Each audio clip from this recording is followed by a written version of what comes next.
Oke, sebelum kita lebih lanjut ngobrol, kenalkan dulu nama saya Andika Bagus Wicaksono, panggil aja Andika. Saya adalah salah satu mentor di Dojo Box yang akan kalau misalkan nanti teman-teman ikut kelasnya Dojo Box bakal ketemu saya selama kelas ya.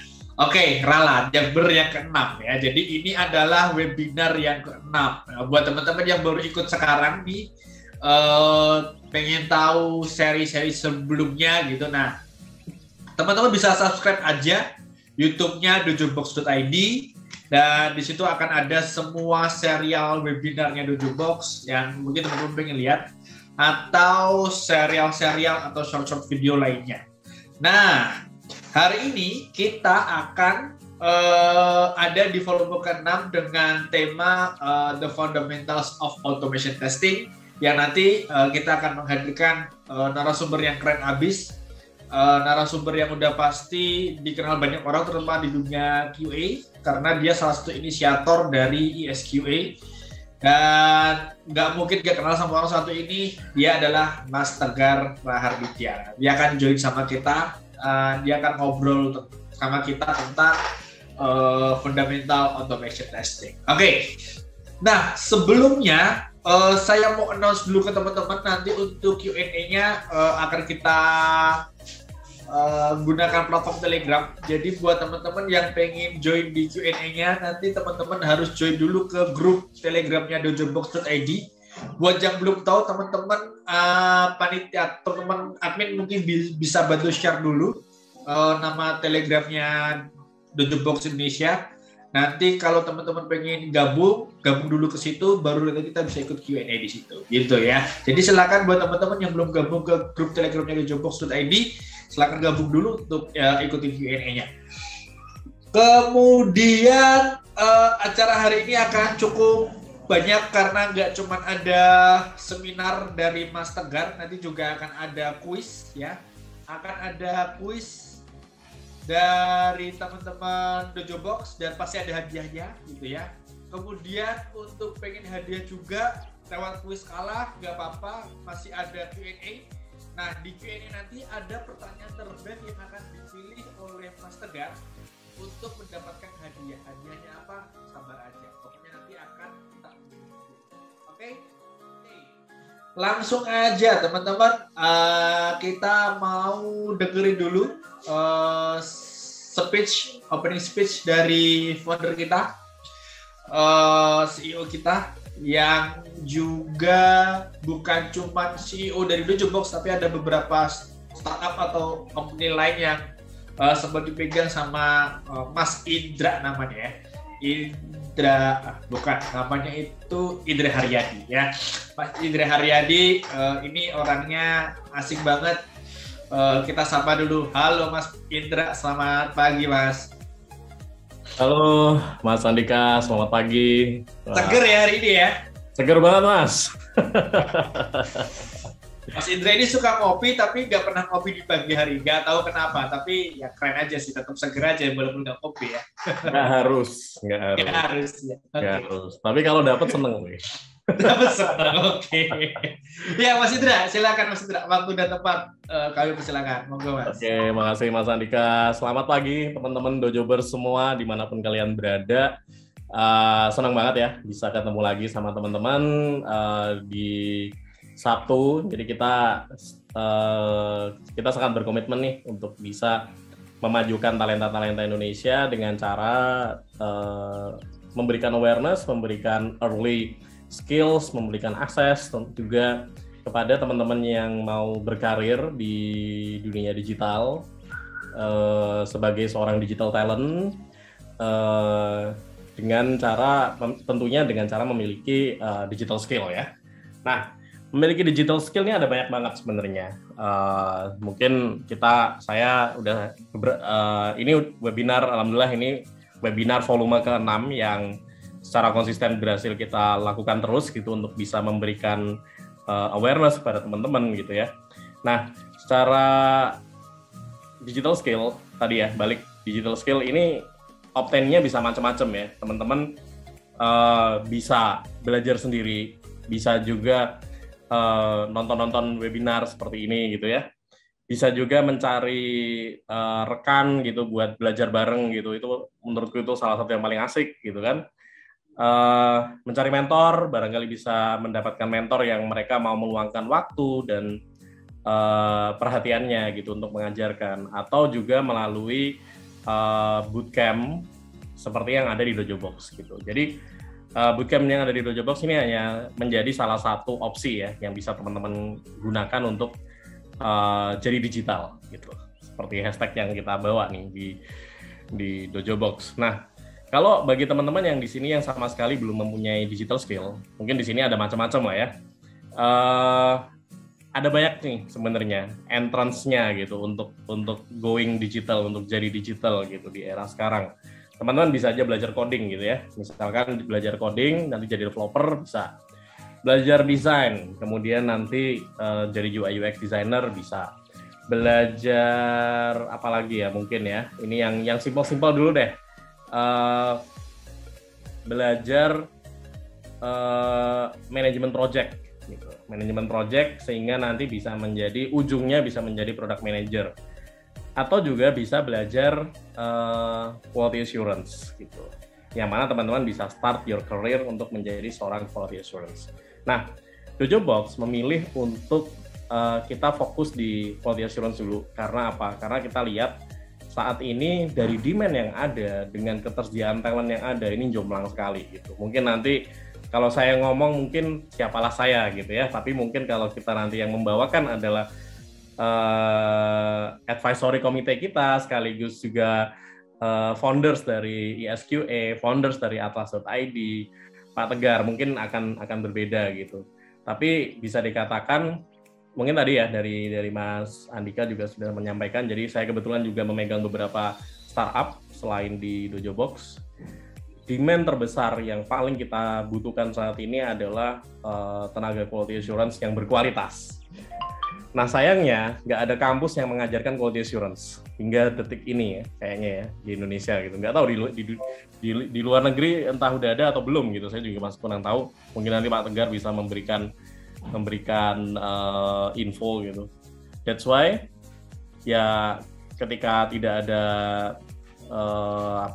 ketika kebutuhan sangat-sangat banyak sementara supply itu sedikit ya mau nggak mau kita harus meng-create, kita harus membuat talenta-talenta baru yang fresh ya, kayak katanya Mas Andika tadi ya, yang fresh, yang tapi juga memiliki skill yang bagus. Nah, ketika kita ngomongin skill QA, ini luas sekali, panjang sekali. Mungkin nanti Mas Tegar akan memberitahu gitu kan, the long journey of becoming a very very great QA gitu kan, dari mindset, dari lain-lain. Nah, apa yang berusaha kita tawarkan di Dojo Box itu adalah fondasi yang tepat. So, you guys will start the journey here with the right foundation. Supaya apa? Kalau kita mau bikin bangunan, itu yang paling pertama kali yang harus dikuatin itu apa? Bukan rangkanya, bukan temboknya, bukan atapnya, tapi fondasinya. Seperti kalau orang mau bikin Dubai Al Burj ya, Dubai Al Burj itu bisa setinggi itu bukan cuma karena rangkanya kuat, tapi karena dia fondasinya dalam sekali dan fondasinya itu tepat gitu. Nah ini yang kita berikan di Dojo Box. Jadi Dojo Box ini kita membuat silabus itu bukan ngarang, ini bukan berdasarkan hanya teori semata, karena teorinya juga belum ada sebenarnya. Yang ada adalah best practice. Ini adalah essence dari apa yang sudah dilalui oleh expert QA, kita kumpulin, kita peres, kita jadikan sebuah silabus, sebuah modul yang nanti akan diajarkan mulai dari minggu depan. Nah, jadi di seminggu ke depan ini teman-teman masih ada kesempatan untuk becoming one of the good talents in QA industry and make your name for it, maybe, I don't know, gitu. Or ya biar yang lain aja dulu deh, gitu, nggak apa-apa. Karena memang kayak kalau kita ngomongin kompetisi, that's what happen ya. Nggak semua orang itu bisa selalu pada akhirnya selalu ada survival of the fittest. Siapa yang cepat, dia bakalan yang dapat. Siapa yang berusaha, dia bakal yang dapat. Nah, cuma buat teman-teman yang di sini nanti misalkan masih ada kendala terkait dengan pembiayaan dan lain-lain, kita juga ada namanya program ISA, so jangan takut juga. Jadi yang penting teman-teman mau berusaha, mau berkomitmen, maka ada jalan nih untuk bisa belajar QA. The fundamental, the very very basic fundamental of QA bareng sama kita di Dojo Box untuk memahami mindsetnya itu yang benar seperti apa, untuk bisa dapat akses juga langsung sama expert-expert yang beneran seperti apa, dan by the end of the day harusnya bisa memulai starting your career journey with us. Jadi mungkin itu pembukaan dari saya, Mas Andika. Terima kasih atas waktunya. Sekali lagi teman-teman di hari Sabtu memulai dengan belajar luar biasa. Saya senang sekali dengan semangatnya Dojobers Indonesia ini. Good luck, semoga webinar ini bisa memberikan tambahan informasi lah ya bagi teman-teman untuk taking the journey into being a great digital talents in Indonesia. Mungkin itu dari saya. Terima kasih. Wabillahi taufiq wal hidayah. Mohon maaf jika ada kekurangan. Wassalamualaikum warahmatullahi wabarakatuh. Waalaikumsalam warahmatullahi wabarakatuh. Terima kasih Mas Indra Haryadi selaku CEO ya. Ini foundersnya Dojo Box ya teman-teman ya. Kalau saya suka bercanda nih, Mas Indra ini yang inisiator ya, yang ngasih kerjaan kita juga, yang mengkaryakan kita sampai once nanti kalau teman-teman keluar dari Dojo Box, Mas Indra juga yang akan berusaha mencari hiring partner buat teman-teman memulai start karirnya di Dojo Box. Jadi lengkap lah ibaratnya kalau teman-teman ke Dojo Box itu udah all you can eat lah. Materinya bisa dimakan, belajarannya bisa dimakan, ilmunya bisa dimakan, linknya bisa dimakan, sampai kerjaannya juga bisa insya Allah jadi sumber rezekinya teman-teman juga gitu. Jadi nggak harus ragu lah buat join sama kita. Kita sudah dengar langsung ya programnya Dojo Box dari CEO-nya gitu ya. Teman-teman tadi di-mention beberapa, ada kelas, ada pembiayaan via ISA, ada macam-macam beberapa program-program, tapi kan belum detail ya. Nah ini detailnya ini akan langsung dipresentasikan oleh tim sales Dojo Box. Di sini sudah ada. Sebelum ke sana kita mau lihat dulu sih, kita mau kenal dulu sih Dojo Box itu siapa sih gitu kan. Dojo Box itu apa sih gitu. Tadi kita udah tahu speech-nya dari founder, kita pengen lebih tahu secara itu sebenarnya ngapain aja sih di Dojo Box gitu. Nah, buat teman-teman yang penasaran, berikutnya ada company profile-nya di Dojo Box, teman-teman. Apakah sudah siap? Oke, langsung aja teman-teman, mari kita ikuti bersama. Inilah dia company profile dari Dojo Box. Halo semua, perkenalkan kami dari Dojo Box.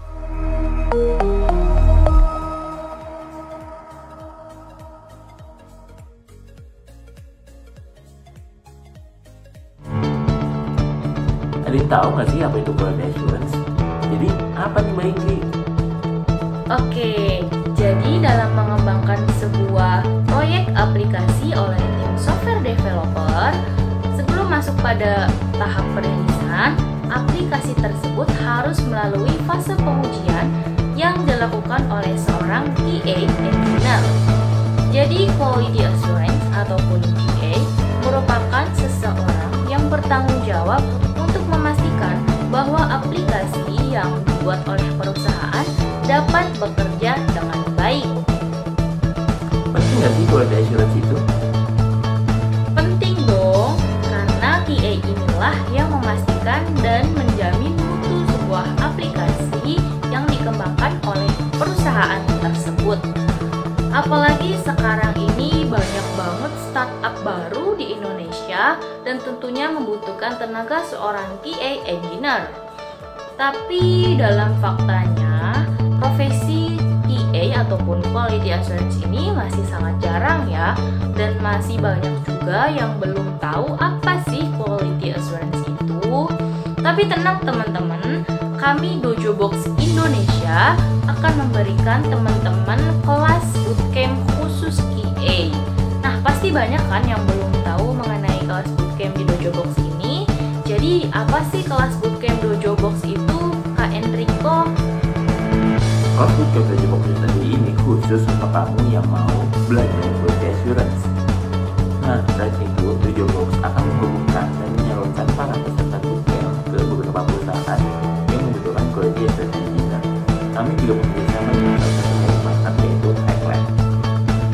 Pembelajarannya sendiri tidak menggunakan Zoom dan juga Google Classroom untuk membuat tugas. Seluruh materi akan bisa diakses di Google Classroom selama minggu ini. Selama bootcamp berjalan, kalian akan belajar pada hari Senin, Selasa, Rabu, dan Kamis setiap jam setengah 7 malam hingga setengah 10 malam. Nah, selain belajar di bootcamp, keuntungan untuk mengikuti bootcamp di Dojobox adalah kalian bisa konsultasi pekerjaan ataupun insurance atau lainnya kepada para mentor expert kamu. Kelas bootcamp Dojobox akan terbagi menjadi 7, yakni sprint 1 sampai dengan 7 dengan durasi pelatihan selama 2 bulan. Pada sprint pertama, kamu akan mempelajari testing fundamentals, yakni tes skenario dan test case, lalu QA reporting, kemudian software development life cycle, dan software testing life cycle. Testing type seperti black, white, and gray box testing, serta test management tools dan introduction to Gherkin. Pada sprint kedua, kamu akan mempelajari API testing dan database, yakni API manual test menggunakan Postman, lalu API automation test menggunakan Postman, dan API automation test reporting menggunakan Newman, serta basic dari SQL script. Pada sprint ketiga, kamu akan mempelajari automation testing for web, yaitu Introduction to Robot Framework, lalu Introduction to Web UI Automation, dan Hands-on Web UI Automation menggunakan Robot Framework. Pada sprint keempat, kamu akan mempelajari Automation Testing for Mobile, yaitu Introduction to Mobile Testing dan Hands-on Mobile UI Automation menggunakan Robot Framework. Selanjutnya, di sprint kelima, kamu akan mempelajari Performance Testing, yaitu Introduction to Performance Testing, seperti contohnya Load, Stress, dan lainnya. Kemudian, Introduction to Gmeter dan Hands-on Performance Testing menggunakan Gmeter.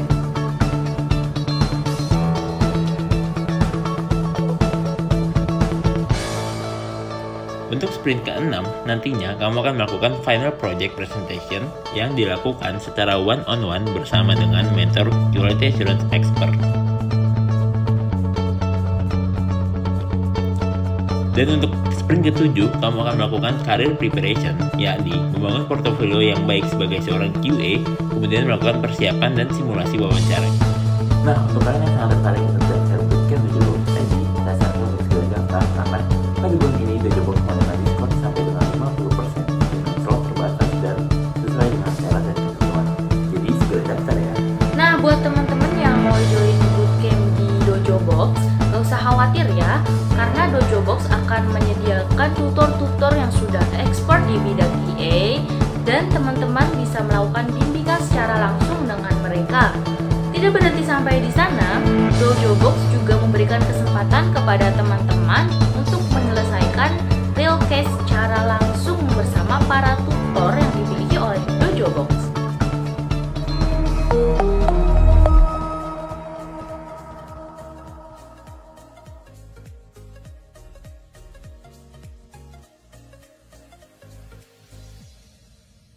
Ya, demikian tadi video company profile dari dojobox.id. Buat teman-teman yang masih penasaran sama satu dua hal tadi terkait tentang cohort, kemudian metode pembayaran dan sebagainya. Nah, ini akan dijelaskan langsung oleh tim sales dari dojobox.id. Saya akan coba panggil teman saya juga. Ada Mas Enrico. Halo Mas Enrico. Halo Mas Andika, selamat pagi. Halo pagi Mas, Assalamualaikum. Waalaikumsalam. Iya, sehat ya? Sehat, Alhamdulillah Mas. Seger nih kayaknya nih, seger juga nih Sabtu-Sabtu nih.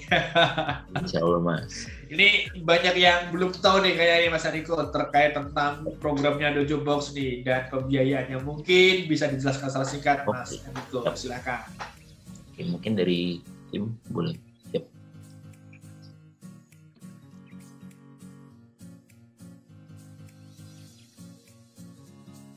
Oke, sebelumnya selamat pagi semuanya. Assalamualaikum warahmatullahi wabarakatuh.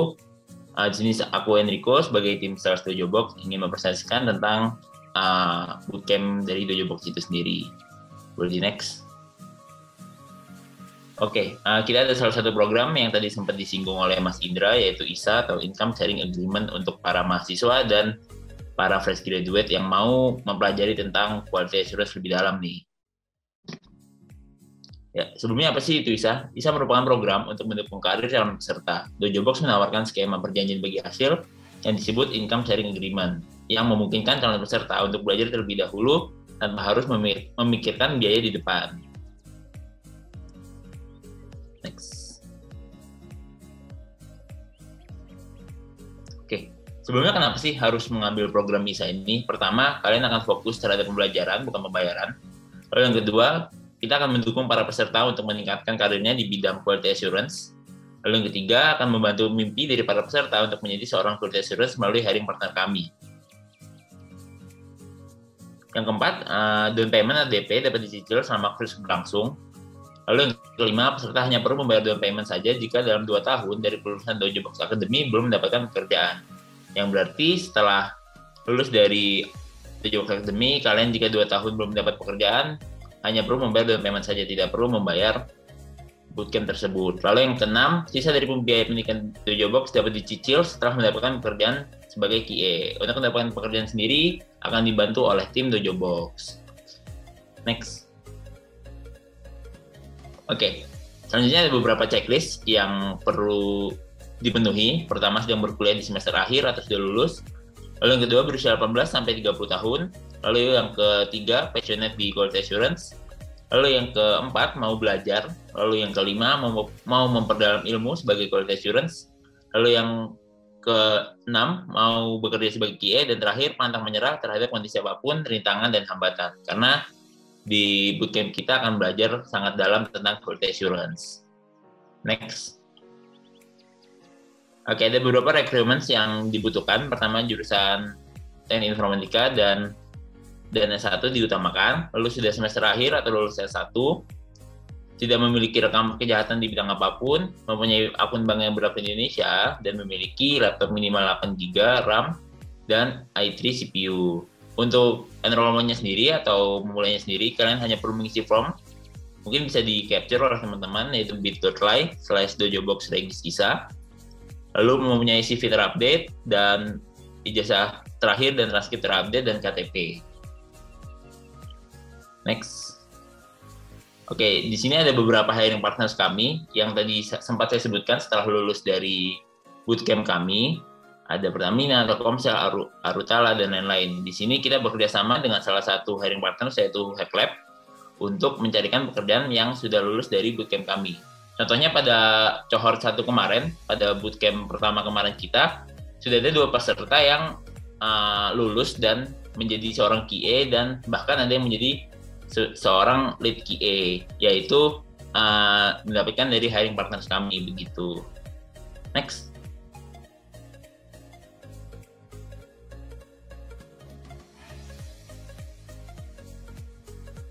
Nah, selain dari program bisa tadi, kita juga ada beberapa pilihan payment, ada cicilan dan cash. Nah, khusus nih untuk webinar kali ini, jika teman-teman membayar voucher sebesar 1 juta akan mendapatkan voucher untuk membayar bootcamp-nya sebanyak 7.500.000. Untuk pembelian vouchernya bisa diisi di bit.ly/vouchers/dojobox, atau mungkin yang mau nanya bisa langsung chat saya di Zoom atau chat admin Telegram di Telegram Dojobox atau Telegram saya Enrico_3.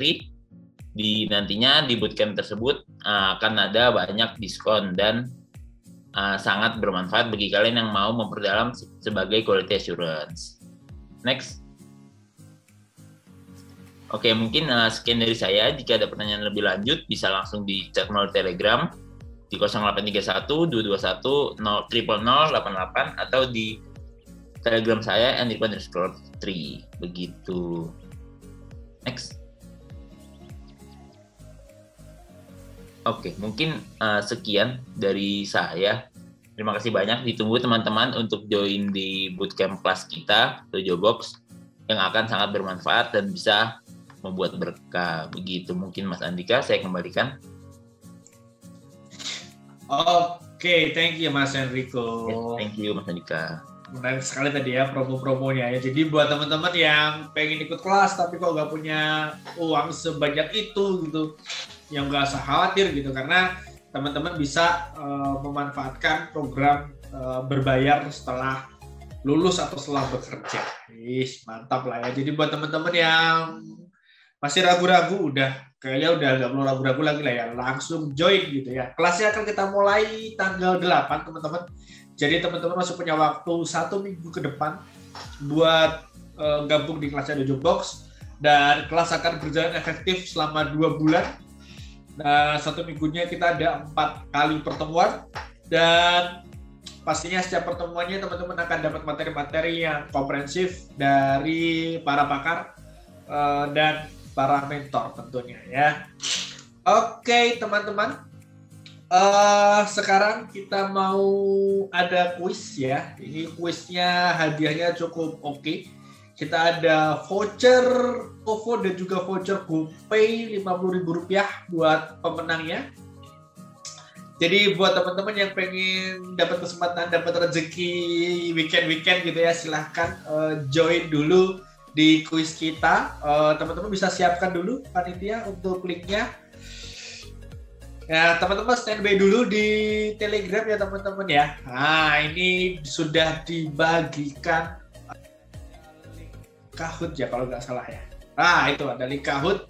Teman-teman silakan buka dulu Kahootnya. Atau linknya ikut di situ. Nanti kodenya berapa akan ada di screen. Nah ini dia itu. Jadi buat teman-teman silakan buka Kahootnya, masukkan PIN itu ya 3175659. Oke, kita akan tunggu teman-teman. Ini kurang lebih ada 84 partisipan. Jadi nanti mungkin ya dikurangin tim kru dan marketing dan beberapa mungkin harusnya ada sekitar 60-70-an lah ya. Oke, sudah ada 35 orang sejauh ini dan masih meningkat. Kita kasih waktu ya 1 menit lagi lah ya.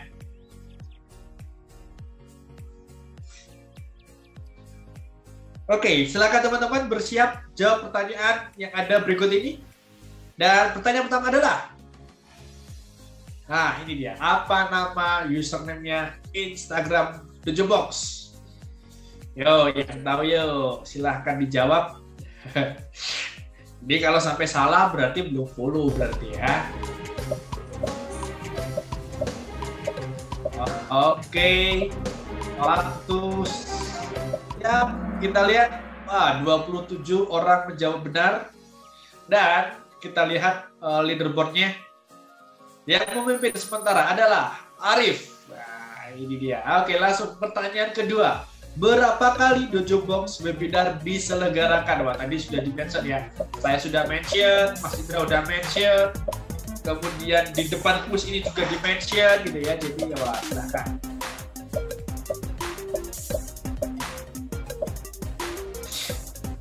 Dan oke, waktunya habis. 29 orang benar, dan leaderboardnya sekarang bergeser. Ada Bismillah, namanya mantap banget ya.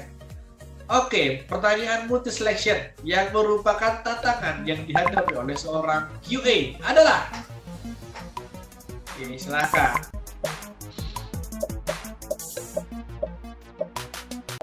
Oke, 9, 14 dan waktunya habis. Oke, ada berapa nih yang benar nih? Oke, ada 3 yang benar dan leaderboardnya bergeser lagi. Ada Zaki yang memimpin sementara ini. Langsung kita lanjutkan pertanyaan yang berikutnya. Sejumlah skenario yang disusun tester agar sistem sesuai kebutuhan dan standar tertentu adalah. Nah, ayo, silakan dijawab teman-teman ya.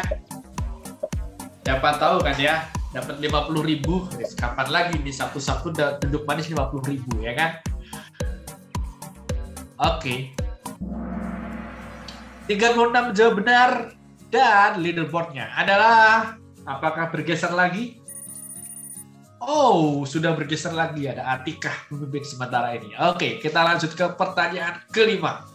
Topik yang dibawa pada Dojo Box Webinar Volume 6 ini adalah The Fundamentals of Automation Testing. Benar atau salah? Udah gampang banget dijawabnya ya.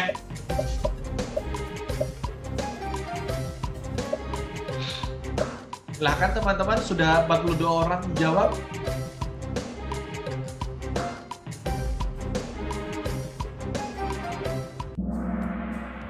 Dan 41 orang benar. Masih ada yang salah juga ternyata ya. Masih ya, Atika memimpin. Kita lanjut ke pertanyaan berikutnya, multi selection. Hal yang perlu disiapkan oleh QA untuk membuat test case yang baik adalah, yo silahkan dipilih. Dipilih. Iya.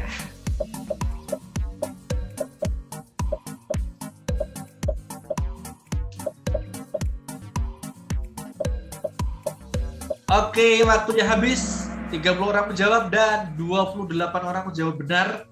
Oh, salah. Ini selection ya, berarti oke, semuanya benar ternyata, guys. Dan boardnya berubah lagi, ada Ega sementara ini pemimpin. Langsung ke pertanyaan ke-7. Quality assurance adalah proses pengecekan dan pengujian untuk mengukur kualitas produk yang sesuai dengan standar. Apakah benar atau salah? Silakan dipilih.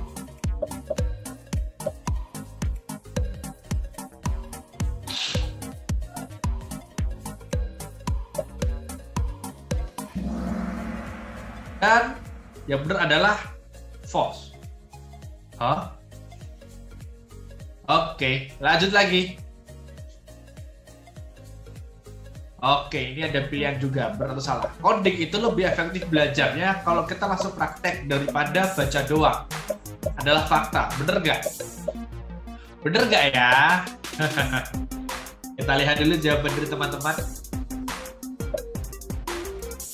Dan waktunya habis. Oke, 40 orang menjawab benar dan jawabannya memang benar ya.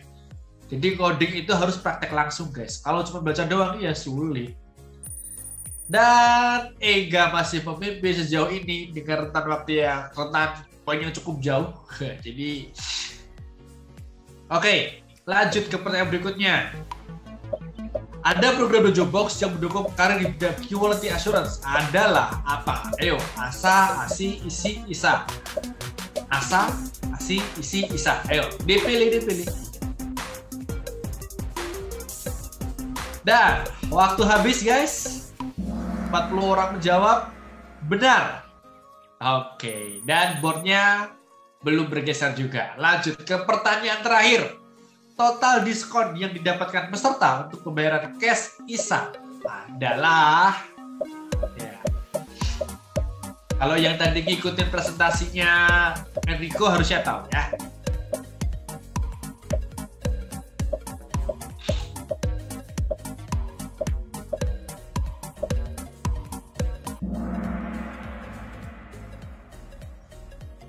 Oke, ada 32 orang udah benar. Dan kita lihat podiumnya. Ada Zakia di peringkat ketiga, ada Atika di peringkat kedua, dan juara kita kali ini adalah Ega. Selamat ya buat Ega, podium. Nanti buat Ega silakan menghubungi tim sales untuk mengklaim hadiahnya. Ada voucher 50.000. Bisa diklaim via OVO maupun via GoPay ya. Iya, 50.000 via OVO maupun via GoPay. Waduh, ini deket banget nih layarnya ya. Oke. Dan ini adalah acara yang selanjutnya yang ditunggu-tunggu sama teman-teman. Ini acara puncak ya. Oh, bukan acara puncak sih, acara inti ya. Yang terpenting di webinar siang hari ini. Tapi sebelum ke webinarnya, saya mau perkenalkan dulu narasumber kita di siang hari ini. Kita akan ketemu sama salah satu community officer dari dojobox.id yang juga sekaligus kebetulan ya, dia adalah foundernya dari ISQA, salah satu komunitas QA terbesar dan pertama di Indonesia. Dia juga founder dari Atlassian.id. Dia support pembelajaran automation pertama di Indonesia. Selain itu, beliau juga sudah 14 tahun lebih berpengalaman di bidang QA dan juga software engineer dan DevOps area. Kalau kita lihat dari runtutan karirnya, beliau pernah bekerja di Bakri Telekomunikasi, pernah bekerja di Samsung Research Indonesia, kemudian dia pernah juga di OLX sebagai Technical Manager untuk Automation Testing, pernah di Traveloka juga sebagai Senior Software Release Manager, pernah juga bekerja di BC.id sebagai Head Quality Engineer, kemudian sempat di Bukalapak sebagai Head of Quality Engineer, dan terakhir beliau merupakan ex-VP atau Vice President Head of Quality Engineer di NTUC Singapura. Langsung saja kita sambut yang saya hormati, senior saya, idola saya, mentor saya, ada Mas Tegar Raharditya. Selamat pagi Mas Tegar. Halo, selamat pagi. Kopi udah habis nih kayaknya nih kopi nih. Kopi udah habis nih kayaknya nih kopi ini. Belum, baru mau bikin udah dipanggil. Atau boleh? Aduh, malah belum bikin ternyata. Apa kabar Mas Tegar? Selamat siang. Gue udah mandi loh, gue udah mandi. Oh, iya Mas, kelihatan Mas lebih cakep sih daripada semalam, kayaknya nggak seganteng ini sih. Mas Tegar tadi profilnya tuh bener Mas ya, sepanjang itu Mas ya? Ya, jangan panjang-panjang sebenarnya, karena panjang-panjang itu pasti akan jadi pertanyaan kalau misalnya Mas Tegar ini senangnya lompat-lompat ke nggak baik. Mas, nyebutnya ya harusnya berjarak Mas. Berjarak ya? Iya sih, tapi ini memang aku dapat yang real panjang Mas, jadi seneng bacanya, tuh panjang banget ini. Males. Beri request ya ini ya. Oke Mas Tegar, hari ini mau ngomongin apa sih Mas Tegar? Kok kayaknya asik banget temanya Mas. Jadi sebenarnya topik yang diminta sama teman-teman Dojobok itu adalah automation testing dan fundamental ya. Tapi menurutku kan waktu kita sejam. Waktuku sejam. Ya kurang lebih lah Mas. Ya 45 menit. Aku pengen coba ngupas malah lebih besar gitu. Artinya quality engineering secara konsep gitu ya. Di mana kita bisa kolaborasi di sebuah agile team gitu. Jadi automation kenapa itu penting? Nah, ya, karena kalau kita di agile itu is a must gitu ya kan. Nanti apa aja yang bisa kita pelajarin bakalan aku kupas gitu di situ. Kupas dulu. Oke. Ya udahlah, langsung aja nih, kayaknya udah banyak yang penasaran Mas Tegar. Langsung aja Mas Tegar, silakan waktu dan tempat saya persilakan. Silakan Mas Tegar. Share screen ya. Gimana Mas? Yang share screen ya, baik. Iya. Ya, oh iya, buat teman-teman nanti kalau mau tanya langsung aja post di Telegram group ya. Jadi langsung submit aja pertanyaan di situ. Nanti selesai presentasinya Mas Tegar akan kita jawabin satu persatu, gitu ya. Silakan Mas Tegar. Ya, aku coba share screen dulu, kali aja salah screenku kebuka yang lain kan nggak lucu Mas. Nah, ya, aku screen share semua aja. Caranya gimana? Klik ini sih, lu berdarah-darah kaki gue ini. Terus kita presentasikan. Oke, terima kasih teman-teman. Selamat pagi. Jadi di sini sebenarnya udah nggak pagi, udah jam 12:04. Tapi teman-teman weekend udah mau nyempetin untuk bangun lebih pagi untuk kita bisa diskusi bareng gitu ya. Jadi di sini saya kurang setuju kalau disebut sama Mas Andika expert ya. Saya juga masih banyak banget belajar gitu ya, terutama kan perkembangan teknologi, perkembangan industri juga selalu cepat gitu. Jadi saya lebih senang kalau di sini kita ngomongnya diskusi gitu. Jadi yang akan coba aku floorkan di sini adalah quality engineering, automation, teknologi, dan konsep ya. Jadi kalau tentang automation aja nanti pembahasannya terlalu sempit gitu, terlalu sempit untuk memahami apa yang bakalan teman-teman lakukan nanti jika kita pengen jadi quality engineering, atau sebenarnya quality engineering tuh ngapain sih in the whole world gitu ya. Lebih ke sesuatu yang bisa kita explore bareng gitu. Oke. Ini udah dibahas tadi, jadi yang bawah nggak usah dibaca ya. Jadi saya ada experience 14 tahun lebih, dari awalnya dulu software engineer, sebenarnya kebalik ya berarti. Software engineer, kemudian saya pindah ke quality engineer, terus saya belajar DevOps juga, itu start dari Traveloka onwards gitu ya. Kebetulan saya dikasih akses beberapa admin untuk AWS Cloud gitu. Nah, sebelum kita melangkah lebih jauh, sebenarnya konsepnya ya, konsep kualitas itu adalah ini ya, quality is our responsibility. Kan nggak lucu kalau misalnya kita bilang kalau quality is our responsibility, tapi kalau ada masalah yang dicari QA-nya toh. Yang bikin bug siapa? Bukan kita dong, ya kan? Yang bikin bug bukan kita, yang bikin bug adalah engineering. Yang ngoding kan, yang bikin bug yang ngoding. Tugas kita adalah gimana caranya kualitas ini bisa di-streamline dari awal sampai akhir. Itu tugas garis besarnya, ya kan? Artinya dari sisi PM juga punya tugas menjaga kualitas gimana, dari sisi engineer juga punya tugas gimana menjaga kualitas, dari sisi kita juga, termasuk teman-teman DevOps atau SRE ya, Software Site Reliability Engineer. Teman-teman maaf ya, karena kan aku pakai webcam, jadi webcamku tuh miring, jadi kepalaku kayak agak miring padahal aku ngelihat laptop gitu ya, jadi bukan ngelihat langit. Terus ini yang bakalan jadi acuan kita hari ini adalah Agile Testing Strategy, Engineering Practices. Ini approach high level yang sering saya pakai di beberapa company terakhir. Nah, terutama saya approach ini di NTUC kemarin ya, di sini di Singapura sini. Jadi the idenya adalah kalau kita punya software life cycle, yaitu kalau di bawah itu kan ada angka 8 gitu ya, mulai dari plan sampai monitor, itu ada part of testing sebenarnya di situ ya, ada part of quality, ya kan? Jadi enggak cuman waktu continuous testing, di part continuous testing habis nge-build kita tes enggak, tapi dari setiap titik, dari nge-plan gimana, dari nge-code-nya sendiri gimana, dari build-nya sendiri gimana, kalau sudah di-build, di-deliver kita ngetesnya gimana, waktu rilis gimana, deployment-nya bener apa enggak, operate, kita create alarm dan segala macam bener apa enggak, terus kita monitor. Jadi kalau kita ngomongin testing strategy, karena kita tadi ngomongin quality is our responsibility, nggak bisa ditampuk di pundak kita semua gitu ya.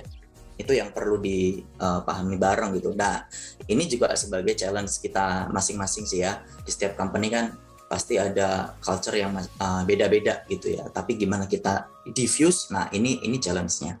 Oke, jadi dari kiri, dari hal yang pertama kali misalnya kita punya fitur baru atau event bikin project baru atau bikin startup yang benar-benar baru, dibangun dari nol misalnya ya. Nah, di sana kita bisa implement dulu unit testing dan static analysis. Jadi unit testing dan static analysis ini bedanya apa? Jadi unit testing itu ya kita per komponen ya. Per komponen kita lakukan testing, misalnya contohnya kalau teman-teman ada exception kriteria, saya mau register dengan valid email. Itu bisa dibikinkan dengan sangat mudah di unit testingnya dengan menggunakan regular expression misalnya gitu ya.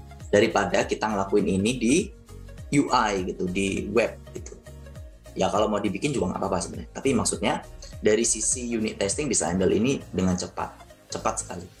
Mungkin kalau saya diminta bikin unit test untuk validasi email, saya cuma butuh bikin kodenya semenit gitu. Selesai gitu. Kalau UI mungkin kita harus run browsernya, kita harus cek lagi. Belum lagi kalau errornya cuma pop up merah itu terus ngilang lagi. Nah, itu kan stres ya kan. Nah, itu contohnya. Kemudian static analysis itu adalah part of white box testing. Ya, jadi nanti teman-teman kalau di Dojobak kan diajari nih dasar-dasar strategi seperti ini. Kayak misalnya white box testing apa, kita punya gray box, kita punya black box, itu nanti akan difloorkan di sana, akan dikasih tahu pengalaman lagi, pembelajarannya gitu ya. Jadi static analysis kita gunakan tools untuk scan. Nah, terus kita compare terhadap quality kits. Quality kits misalnya ada beberapa level gitu ya. Nanti aku akan kasih contoh real project yang pernah saya lakukan gitu ya. Jadi nggak cuma ngawang nih, tapi automation itu bukan yang hijau doang, yang end to end ya. Automation itu dari awal, dari unit testing event. Itu sudah dilakukan automation. Jadi kalau kita ngomong automation terus terpaku cuma Appium, Selenium, berapa persen itu? Berarti 25% dari total automation yang sebenarnya kita bisa approach, ya kan? Kalau hijau kan satu ya, dibagi 4/4 berarti 25%. Nah, malah kalau unit testing dan static analysis dihitung 2 ya, berarti kurang dari 25%. Nah, kalau kita punya integration testing, jadi integration testing itu untuk memastikan bahwa antara komponen itu berintegrasi dengan sempurna gitu ya. Contoh paling gampang adalah API function testing gitu ya. Tapi ada juga di sini kita bisa sebutkan komponen testing, itu termasuk integration testing. Komponen testing misalnya gimana caranya aplikasi kita punya API yang interaksi dengan database misalnya. Kalau dengan database kan biasanya teman-teman engineer pakai ORM gitu ya. Kalau pakai ORM, benar nggak ORM-nya doing the correct things komponennya gitu. Nah, itu nanti dicek. Kalau di unit testing, ORM tadi harusnya di dependency injection. Artinya entah gimana caranya, aku nggak perlu punya database, aku mau aja yang penting return-nya ini, gitu ya. Nah, dari integration testing ini sangat penting sekali kalau teman-teman punya banyak service yang di deploy berorkestrasi. Misalnya, satu fungsi ini backend itu punya 4 API yang harus kerja bareng. Ya, misalnya API 1, 2, 3, 4 untuk menjembatani supaya fungsi ini jalan. Itu kan pasti harus ada integration testing kan. Harus ada API testingnya. Sangat penting. API testing kita bisa achieve 100% coverage-nya ya. Kita bisa achieve. Ada yang nggak bisa ya, kemungkinan ada juga misalnya kalau harus nungguin sesuatu yang sifatnya lama, misalnya ngetesnya dari sinkronus pindah ke asinkronus pooling. Kita hit sesuatu, nunggu sejam lagi kan, nggak mungkin kita tunggu ya. Pasti ada metode lagi lain. Yang 4 tadi, misalnya kita coba pisahin lagi. Oh iya, kalau habis hit ini, kita schedule sejam lagi, kita hit API ini, nanti kita dapat resultnya benar apa enggak. Atau yang sejam tadi dipendekin misalnya jadi 10 detik, itu bisa juga. Jadi semua pendekatan testing, kita juga mesti perhatiin teman-teman.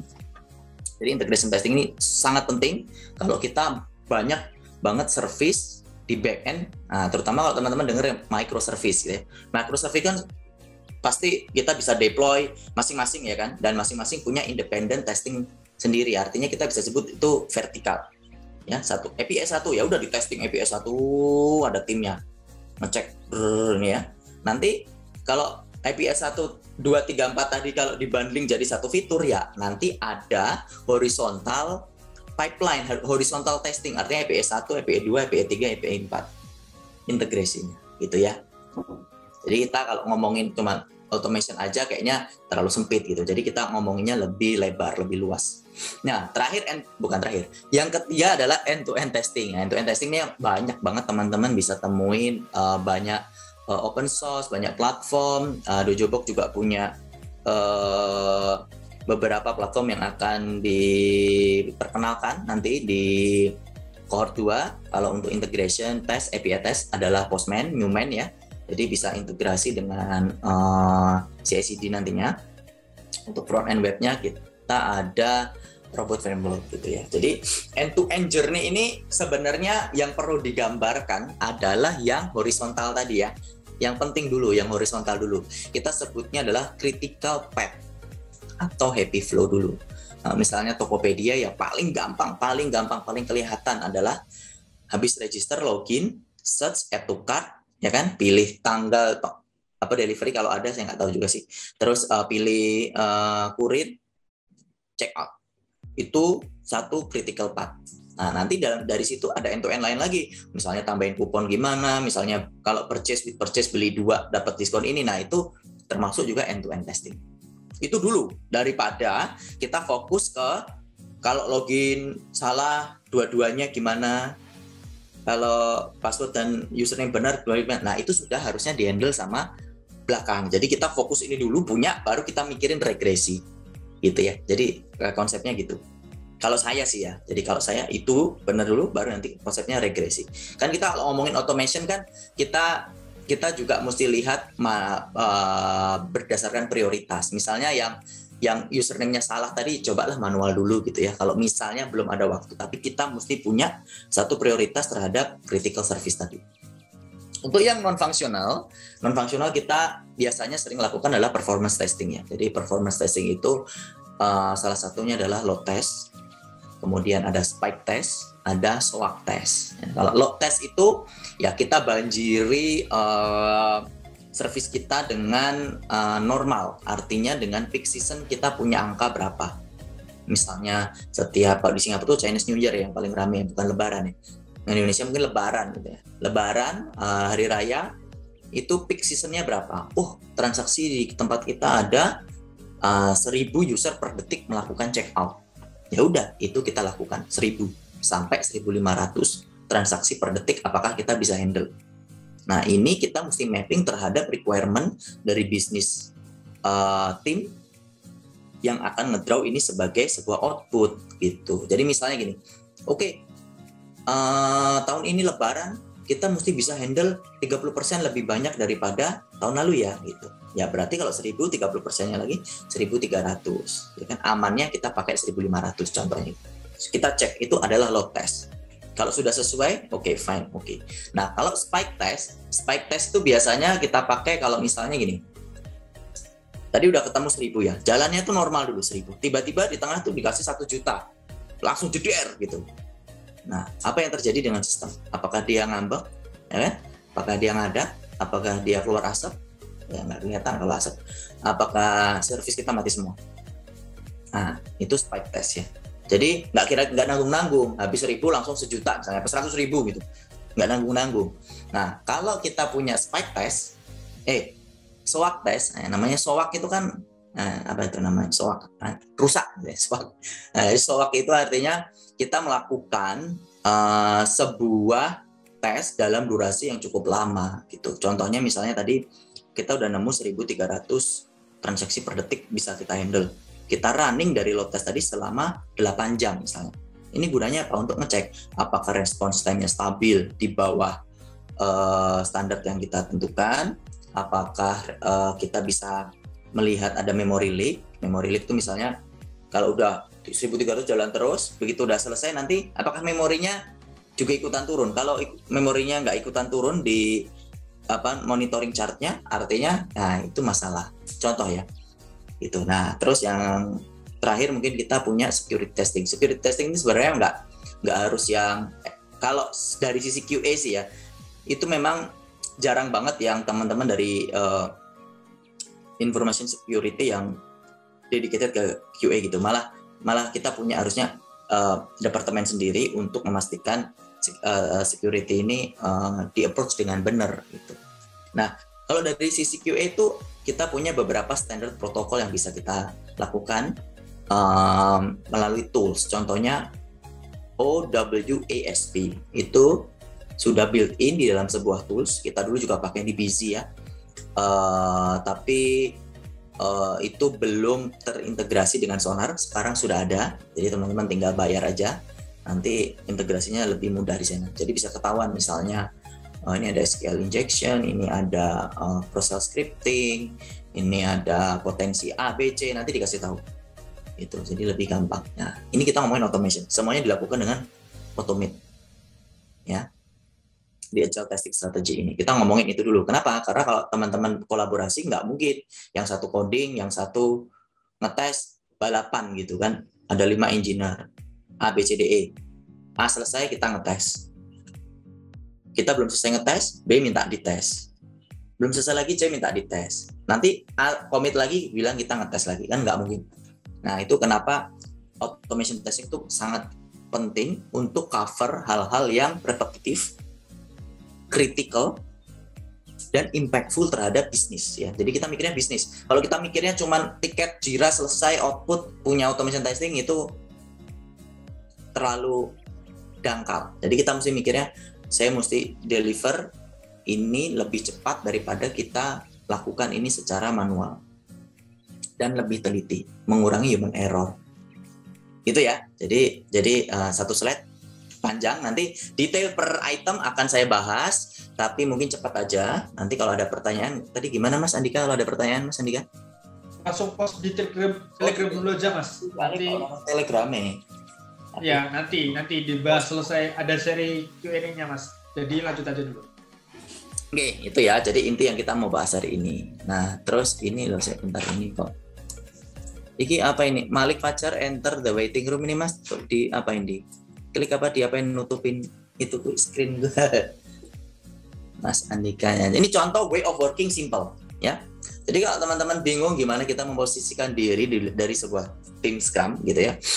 Ada satu kotak yang kita jarang tambahkan antara development dan testing, yaitu engineer test acceptance criteria. Tadi kan kita ngomong bahwa quality is our responsibility kan. Artinya kita bisa bayangin kalau teman-teman tahu kan kalau misalnya chef bikin steak gitu. Sebelum dihidangkan kan pasti dia akan dilihat dulu kan. Even biasanya chef nggak masak sendiri sih, pasti ada tim yang masak ya kan. Nanti dia akan lihat, oh ini bener nggak. Nah, si engineer tuh akan doing the same thing. Tingkat kematangannya bener apa enggak gitu ya kan.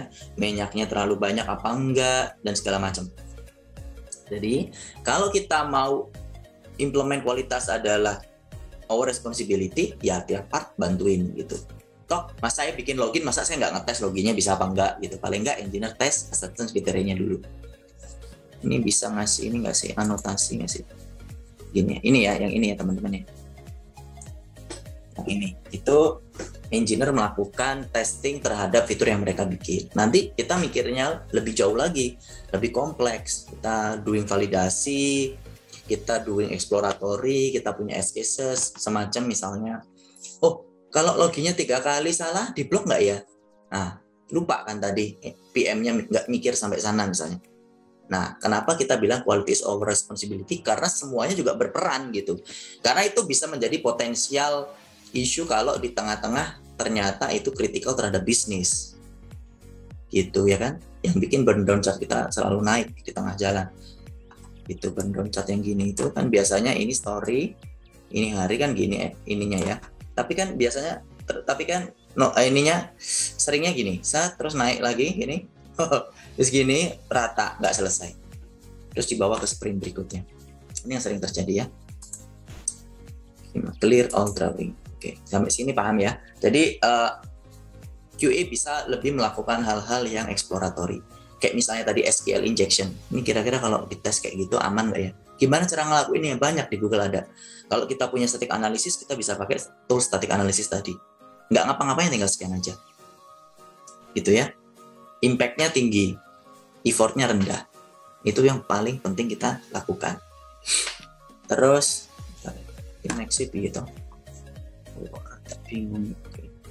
Ini, oke. Ya, ini contoh test case collaboration. Jadi, kalau pertanyaannya mana test case yang bisa di-automate, mana test case yang enggak ya, teman-teman pasti kebayang ya. Test case yang nggak bisa di-automate itu test case yang integrasinya dengan third party tidak ada API-nya atau tidak ada interface-nya, ya nggak bisa gitu. Atau even misalnya contohnya kalau di UI itu kan kayak CAPTCHA dan segala macam itu sulit sekali gitu. Jadi effort-nya besar, impact-nya kecil. Nah, ya kan? Effortnya besar banget tapi impact-nya kecil. Untuk some certain of industry. Tapi kalau industrinya memang fokusnya di CAPTCHA tadi, misalnya pinjol itu CAPTCHA-nya harus dites itu. Benar-benar ya, itu critical sih CAPTCHA itu terhadap teknologi di pinjol tadi gitu. Jadi, tapi mostly CAPTCHA itu maksudnya gini, doing testingnya yang besar, automate-nya yang gede gitu ya, harus pengenalan gambar, harus ini, belum lagi gitu hasilnya cocok apa enggak, tapi impact-nya kecil, cuman mau membypass itu ya. Nah, di sini di test case collaboration bisa kita lihat bahwa teman-teman kalau bikin test case itu sebenarnya enggak harus QA aja gitu ya. Jadi kemarin juga di company yang terakhir sebelum saya sekarang ya, yang sekarang belum bisa saya reveal. Yang company terakhir itu yang bikin test case ada 3 tim. Tim produk bikin test case berdasarkan acceptance kriteria. Dari sini tim produk bisa nggambarin fitur dependensi. Kebayangan fitur dependensi ini, fitur A tergantung dengan fitur apa aja. Kan nggak semua fitur berhubungan langsung ya kan. Yang kedua, engineer-nya nggak mau kalah. Tegar, kenapa kau nggak kasih aku akses? Aku juga pengen bikin test case loh. Gatal gue pengen bikin test case. Ya ntar gue kasih gitu. Engineer bikin test case dengan mereka punya technical perspective. Tapi nggak wajib loh ya. Tapi maksud technical perspective artinya tadi kan kita bahas ya, kalau kita doing code-nya dengan metode A dan metode B, walaupun hasilnya sama, tapi mungkin cara ngetesnya berbeda. Ya, teman-teman engineer bikin synchronous proses dengan asynchronous proses. walaupun objektifnya jadi A gitu, tapi dualnya dilakukan dengan cara yang berbeda. Cara ngetesnya berbeda. Kita mau ke Jakarta, misalnya dari Jawa Tengah mau ke Jakarta lewat Pantura dan lewat jalur selatan atau lewat tol kan beda. Ada 3 cara kan. Gitu. Cara ngetesnya beda, cara mengemudinya juga beda. Nah, terus apa yang dilakukan sebagai seorang QE di sini ya? Ya, kita bisa enrich test case karena yang basic-basic udah dibantuin sama engine PM. Mereka punya fitur dependensi. Jadi kalau misalnya kita melakukan regresi test dengan waktu yang sangat singkat, kita tuh sudah punya mind map-nya gitu. Oh, fitur ini tuh bukan cuma fitur ini itu yang kita rilis di App Store baru, dependensinya A, B, Z, C, D, E. Ya udah, kita nggak punya waktu lagi untuk doing all. Nggak mungkin, misalnya gitu ya. Nah, automation test kita masih 20%. Nggak mungkin, nggak kekejar. Dengan kita berkolaborasi seperti ini kan enak. Oh, Pak PM, aku lihat dong ya. Fitur dependensimu, oh ini. Ya udah, kita fokusin dulu sebagai prioritas. Nanti kalau sudah selesai, kita ada waktu, kita akan lakukan layer 2-nya. Misalnya gitu ya. Jadi menjaga kualitas barang. Ya, QA apakah boleh juga punya seperti itu? Ya bagus kalau Anda teman-teman punya banyak sekali waktu yang bisa dilakukan gitu ya. Fitur dependensi. Jadi produk bikin test case, hasilnya fitur dependensi. Engineer bikin test case, hasilnya test case yang technical perspective. Non functional test. Biasanya ya, cara ngetesnya beda. Tracing condition itu nggak perlu JMeter, sebenarnya cuman ngelakuin 5 API dijalanin bareng tanpa jeda juga bisa gitu. Contoh-contoh yang yang pernah saya temukan di lapangan ya. Jadi belum tentu terlalu gede load-nya gitu. ABCDE cepat. Oh ya nyelip ya. Iya, karena yang satu dia pakai asinkronus. Nggak nunggu balikan, kita udah hit lagi gitu. Itu celah. Nah, di sisi QE, quality engineer ya kita punya edge cases, kita punya exploratory, kita punya regression pack. Dari hasil 3 ini kita punya comprehensive test cases gitu ya, kebayang ya. Gherkin standar itu ya terserah, itu teman-teman boleh pakai boleh enggak gitu. Test rail ini contoh, jadi test case collaboration ini sebagai contoh yang pernah saya lakukan. Jadi kita punya satu compact test cases. Jadi test cases itu saya lebih suka yang compact ya, compact, meaningful, impactful gitu. Bukan banyak-banyakan test case, malah nanti capek maintainnya. Nah, ini tadi yang kita bahas mengenai bedrock testing atau static analysis. Nah, saya minta maaf kalau teman-teman, udah netes ya. Kalau teman-teman belum ada visibilitas di sini di bedrock testing atau static analysis, tapi intinya static analysis itu melakukan scan terhadap coding sebelum coding even kita nggak perlu compile si code itu.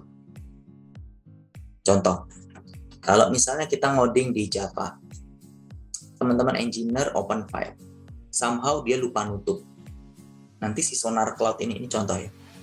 Si Sonar ini akan ngasih tahu, hey, kamu lupa nutup ini potensial memory leak. Kita akan dibilangin gitu. Kalau kita tes function, sekali 2 kali oke. Kalau usernya 10.000 dalam waktu bersamaan, nah ini memory leak nih, potensi memory leak. Code-nya habis coding langsung di scan. Nggak perlu deploy, nggak perlu build, nggak perlu apa-apa ya. Some of language butuh build, kayak misalnya TypeScript ya. Nah, TypeScript kan di atasnya JavaScript itu. Kalau JavaScript itu sendiri nggak butuh di build, langsung hasilnya ketahuan. Unit testnya berapa, coveragenya, punya bugs di sisi code. Ini bugs terhadap code loh ya, bukan bugs terhadap function ya, bugs terhadap code. Nanti kan dikasih tahu juga, misalnya gini, if A sama dengan B. Kita kan lagi bahas whitebox nih.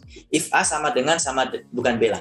If A sama dengan B juga nggak apa. Nah, kalau objek A dan objek B ini di dalam proses coding tadi bisa berubah tipe datanya, itu hasilnya beda. Ya, ini contoh kalau di Node.js. Jadi whitebox testing itu seperti ini analisanya. Detail memang, sangat low level. A kita sama dengan B, artinya string 1 sama dengan 1 itu equal true. string 1 sama dengan 1 itu true. Tapi kalau string 1 sama dengannya 31 itu return false. Beda kan? Nggak masuk ke loop. Itu bakalan dibantuin dicek sama whitebox testing ini. Pakai static analysis, pakai Sonar Cloud. Sonar Cloud itu versi cloud-nya, kalau teman-teman mau coba di lokal ada yang namanya Sonar Cube. Itu gratis untuk community edition ya. Jadi kita bisa belajar di situ. Ya memang fitur-fiturnya nggak sebanyak yang Sonar Cloud, tapi dapat insight banyak. Vulnerability, contohnya tadi ya, SQL injection, terus shell scripting, gitu-gitu. Security hotspot, ya jelas kalau misalnya ada masalah di dalam sebuah code seperti kita expose password hardcode itu ketahuan sama sistem ini gitu ya. Nah, gimana mengemasnya? Nah, untuk bantuin, jadi gini, tadi kan awal-awal kita selalu ngomong bahwa automation testing itu impact-nya apa gitu. Ini saya kasih contoh real gitu yang saya kerjakan. Jadi kebayang nggak cuman automation nggak, tapi impact-nya apa gitu ya. Jadi whitebox testing ini sangat impact karena kita bisa taruh event teman-teman melakukan pull request di awal. Teman-teman engineer. Belum ini, maaf ini. Halo, Mas Andika. Iya Mas. Ya itu tadi kok ada suara masuk, aku bingung. Oh, lanjut Mas. Gak apa-apa, aman.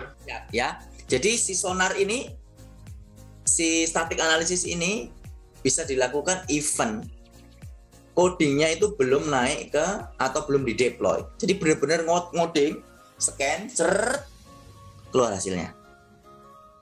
Ya kan? Effortnya kecil, impact-nya besar. Nah, kita pakai ini untuk memastikan bahwa setiap pull request yang datang sebelum direview sama engineering lead-nya, si sistem ini sudah ngecek dulu. Oke, kita punya KG itu quality gates. Quality gates itu misalnya harusnya duplication block nggak boleh lebih dari berapa persen. Misalnya contohnya ya, automation testing harus minimal berapa, nggak boleh ada security hotspot, reliability-nya A, maintainability-nya A, bugs-nya A, ratingnya. Itu quality gate yang di-set. Kalau lolos, PR-nya tadi di-scan lolos, tombol merge-nya itu nanti jadi enable di GitHub ya. Ini maaf kalau ngomongnya terlalu teknis ya, nanti teman-teman bisa lihat lah. Jadi intinya untuk kolaborasi, even sebelum lead engineer-nya itu nge-review. Kan enak, dia santai aja. Kalau sebelumnya gimana? Sebelumnya mereka harus scroll satu-satu. Wow, jadi kerjanya cuma code review. Dengan kita punya kayak gini, 50% produktivitas daripada lead engineer naik. 50%. Outcome-nya tuh jelas. Jadi automation testing nggak melulu tentang UI ya, mulai dari awal ini. Aku cerita mulai dari awal yang sebenarnya bisa kita lakukan. Ini untuk help the engineers mengetahui sedalam apa kesehatan daripada health check mereka sendiri. Kalau misalnya nggak lolos quality gate gimana Mas? Tombolnya tadi itu jadi abu-abu, nggak bisa diklik. Itu saya bikin gitu. Marah nggak engineer? Ya awalnya pasti saya kena pushback tiap hari di chatting. Lama-lama kita kasih pengertian dan nagih, mau quality gate-ku lebih tinggi. Wah, ngelihat tim sebelahnya tinggi, dia mau lebih tinggi. Tim sebelah lagi lebih tinggi. Wah, makanya berlomba-lomba untuk mendeliver suatu produk dengan kualitas yang bagus. Gitu ya. Omongannya udah mindset. Ini contoh API testing life cycle. Nah, ini bakalan kita belajar nanti di cohort 2. Cohort 1 juga kemarin kita doing this. Jadi kita punya Postman. Jadi yang kita bahas di sini nanti totally the real case ya. Real case yang diimplementasi dan gimana implementasinya. Kita punya Postman Collection. Postman Collection itu kita akan fork dulu. Nanti dari fork itu kita running. Jika oke akan di merge. Kalau di merge cocok nanti akan di sync back ke masternya Postman. Ini salah satu contoh, nggak harus gini. Tapi automation testnya running di Bitbucket Pipeline. Itu gambarnya, contoh aja Bitbucket Pipeline. Kalau aku nyebutin CI/CD nanti gerambiang gitu ya. Apa istilahnya gerambiang nih? Ya contohnya Bitbucket Pipeline. Terus kita kasih channel notification. Simple. Frontline adalah web. Nah, di sini challenge mulai terlihat. Gimana caranya kita punya sebuah pipeline yang bisa handle multi browser pertama dan hemat biaya. Saya suka yang ngirit. Saya orangnya ngirit. Kalau untuk ginian ya. Jadi ini contohnya adalah kalau kita running sebuah web testing di environment, target environment-nya bukan production atau sebelum production, kita pakai Docker. Cuman kalau yang di Docker itu cuma bisa 2 atau 3 ya, Opera, tapi Opera bukan target operation saya. Chrome dan Firefox. Oke.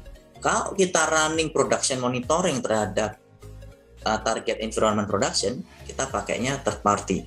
Di sini saya kasih contoh browser stack. Any others third party ada. Kenapa? Karena kita butuh ngeceknya ke Edge, itu bukan IE ya, yang ujung itu Edge. Logonya emang aneh sih. Terus ada Safari. Kenapa nggak bisa didockerin ya? Nggak bisa. Docker base-nya Linux. Jadi kita butuh untuk leverage browser ini. Ini kan tergantung kebutuhan bisnis. Kalau misalnya Chrome aja udah cukup sama Firefox, ya udah kita bisa cut cost lebih dari berapa tuh, $9.600 setahun misalnya kalau bayar.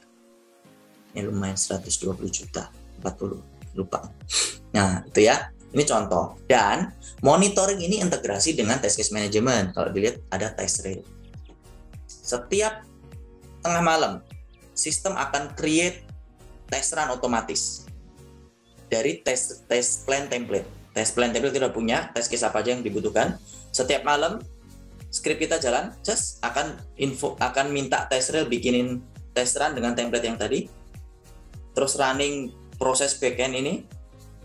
Udah selesai, akan update balik ke test run yang baru dibikin tiap hari. Jadi kita bisa tahu kestabilan daripada aplikasi kita. Kadang API-nya filternya nggak muncul kalau jam segini. Nah itu gimana caranya tahu? Kan susah ya kalau kita nggak punya sebuah sistem kayak gini. Udah edge cases gitu. Jadi case-nya itu udah aneh-aneh gitu. Udah edge cases. Apalagi kita punya sistem yang terintegrasi banyak. Gitu ya teman-teman. Ini lebih kompleks dan memang investasinya nggak murah karena ada beberapa titik yang kita mesti invest. Ya, jadi device farm gitu ya. Kalau mobile kan device farm. Terus pipelining-nya sendiri pun nggak bisa langsung di dalam Bitbucket pipeline. Karena pipeline-nya mesti Docker. Nggak bisa di dalam Docker kalau iOS. Kalau Android masih bisa. Yang iOS kan butuh Xcode dan segala macam. Ini intinya ya. Jadi kita approach-nya adalah menggunakan native-nya Nginx. Contoh automation testing yang saya lakukan. Yang saya rasa berimpact gitu ya terhadap bisnis. Outcome-nya tuh udah langsung ke sana gitu. Aku nggak ngukur aku punya automation testing selesai ya udah gitu enggak. I want to have release to market 30% faster. 30% faster apa yang bisa kita lakukan. Sedangkan aplikasi kita banyak di mobile apps. Nah, doing ABC, doing research, gitu, ya. Nah, ini terakhir nih, pas ya kayaknya ya. Core concept. Jadi core concept kalau teman-teman lihat dari ini ya, dari awal ya, dari sini ya. Ini ada yang sama nggak? Ini ada yang sama loh, ya. Yang sama kelihatan nggak? Yang sama adalah yang hijau, yang ini ya. Kita kasih lihat mana nih anotasi ini. Nih, yang ini ya. Ya kan? Terus jadi next. Loh, it's been orang ini. Yang sama itu yang pipeline ini ya. Yang artinya yang ini nih. Loh, kayak gitu. Nah, artinya bahwa setiap konsep automation yang kita punya mesti pertama, reliable. Reliable itu artinya nggak flaky. Ya, nggak flaky itu epic-nya besar loh. Nggak flaky itu effortnya besar. Pertama, mungkin kalau testing kita adalah data driven, artinya data-data yang di database itu kita mesti bisa manipulasi. Kita expect user ID 1 tuh tegar gitu. Somehow kalau misalnya nanti di otak-atik user satunya bukan tegar, tes kita fail. Gimana kita bisa menjaga konsistensian data kalau tes kita tergantung terhadap data. Itu penting. Yang kedua scalable. Scalable artinya kalau teman-teman punya misalnya dulu ya, ini contoh real case juga. Di BC dulu kita punya API testing yang sangat masif karena kita semuanya microservice. Ada sekitar ratusan test case. Satu squad ya. Itu running 7 menit. Itu running 1.200 test case itu running selama 7 menit. 7 menit. Sebelumnya mereka running itu 42 menit. 42 menit ke 7 menit itu artinya 7 kali lebih cepat. Caranya gimana? Ya saya minta tolong sama arsitek saya yang sekarang adalah Mas Genta dan Mas Budi ya, di Head of Test Engineer di Bukalapak. Mereka oke banget bantuin saya untuk desain arsitektur supaya kita bisa running ini paralel. Hasilnya nyata, karena kalau diintegrasi tapi nggak scalable percuma, karena kan test case kita pasti growing, ya kan? 10 test case running 1 menit, ya kalau 100 test case jangan 10 menit. Kalau 1000 test case ya jangan 100 menit. Itu nggak gitu kalau saya konsepnya. Kalau bisa test case kita yang integrasi di pipeline, integrasi loh ya, bukan regression loh ya, yang mulai build-nya engineer sampai kita deploy, itu less than 30 minutes. Itu standar saya. Usahakan di bawah 30 menit. Kalau dari 42 menit turunnya ke 7 menit, ya saya tepuk tangan. Gitu ya. Jadi itu scalable. Nggak bisa cuma driver find element and then kita nggak think nanti ke depannya harus gimana. Yang kulitnya aja. Nah, integrated artinya ya tadi yang hijau-hijau tadi yang saya gambarin di hijau nih. Ya ini itu integrated di pipeline. Kalau teman-teman lihat ngoding automation, wah saya pakai automation. Gimana runningnya? Ya tak enter dari laptop. Nggak make sense. Menurut saya kurang make sense. Karena teman-teman harus enter terus ngapain? Apa bedanya sama teman-teman doing manual? Teman-teman doing manual nih ya, dengan nge-enter terus nungguin, mungkin lebih cepat doing manual ya. Handphonenya dibuka dulu, terus pencet selesai itu lagi taruh. Karena nggak di pipeline. Jadi mesti integrated. Centralized itu artinya kalau kita nggak integrasi, otomatis codingannya itu pasti masing-masing setiap person punya sendiri. Tesnya nggak integrasi jadi satu. Kebayang ya, test case squad A, ya udah squad itu doang yang punya automationnya. Kalau kita mau integrasi, yang tadi kita bilang horizontal, gimana caranya? Nah, nggak ada. Karena jalannya masing-masing di lokal, squad A, squad B, squad C, enter, tapi nggak ada pipeline-nya, nggak ada yang nyambungin. Nggak di sentral, karena kalau ditaruh di satu tempat, baru kita bisa cross. Gitu ya. Konsep automation. Kalau kita bahas automation itu. Jadi high level ya, jadi perjalanannya jauh, tapi malah enak, karena kita punya roadmap. Habis ini mau ngapain. Kalau teman-teman udah jago, terus bingung mau ngapain lagi kan? Lucu ya, ini tantangan apa yang bisa kita lakukan, roadmapnya seperti ini. Ini dari sisi saya pribadi ya, dari pengalaman saya pribadi, saya nggak nyomot di Google, karena ini yang saya implementasi, ini strategik, ini hal yang ada di dapur saya dulu. Fast feedback, ya ini sama dengan dekat dengan yang scalable tadi ya. Jadi kita butuh fast feedback. Oke, kenapa? Karena kalau lama, engineer juga males nungguinnya, pipeline-nya kelamaan. Udah kamu take out aja deh tes lo dari pipeline kita gitu. Take out aja. Makanya kita mesti punya critical path. Jumlahnya nggak banyak, masuk ke integrasi pipeline. Kita cek aplikasi sehat. Oke, sehat, ceder.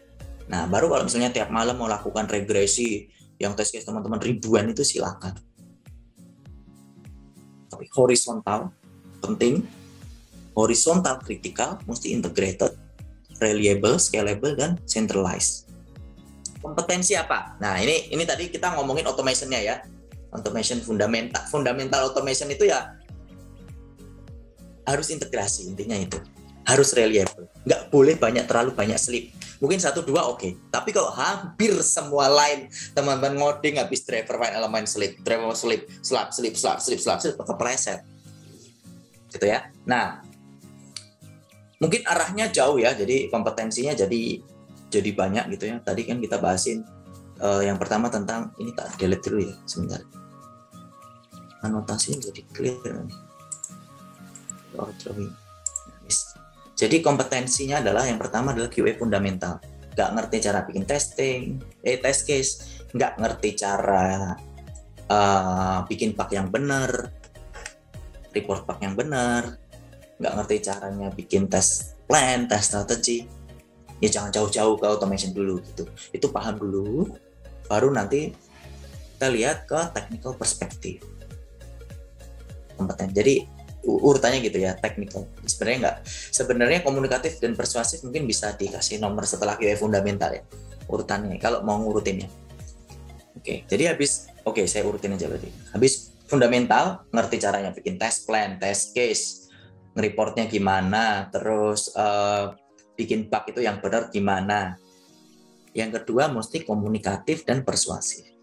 Kenapa? Karena ini sebenarnya menurut saya penting gitu ya. Karena banyak orang pintar yang nggak bisa ngomong, banyak orang pintar yang nggak bisa menyampaikan ide atau menyampaikannya dengan salah, straightforward gitu. Kan teman-teman kalau punya contohnya punya warung, terus tiba-tiba pelanggannya bilang, "Bu, telurnya kasinan."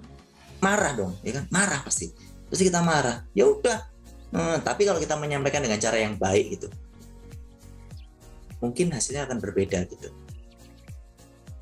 Bu, ini boleh saya tambahin ini nggak kecap nggak Bu? Nggak kecapnya. Nanti pasti orang itu tanya, loh kenapa Thomas? Ya sedikit ini Bu, garamnya kebanyakan. Oh iya coba. Oh iya gitu. Komunikatif. Kalau teman-teman nyacat kerjaannya engineer, ini bugs, ngotot, ya beda hasilnya dengan kita gimana caranya komunikatif dan persuasif terhadap engineer. Mas, aku nemu kayak gini. Ini hasilnya nggak sesuai. Enaknya gimana ya? Ketoknya kamu ngantuk, yaudah yuk tak traktir ngopi. Nah, ya beda pasti dia. Walaupun kopi saset 5.000 itu beda. Contoh aja yang nggak harus traktir terus. Banyak hal pendekatan kolaboratif gitu ya. Teman-teman boleh baca banyak banget hal yang bisa dilakukan. Mungkin kalau teman-teman baca buku-buku yang diterbitkan dari Barat kurang relevan terhadap Indonesian punya culture.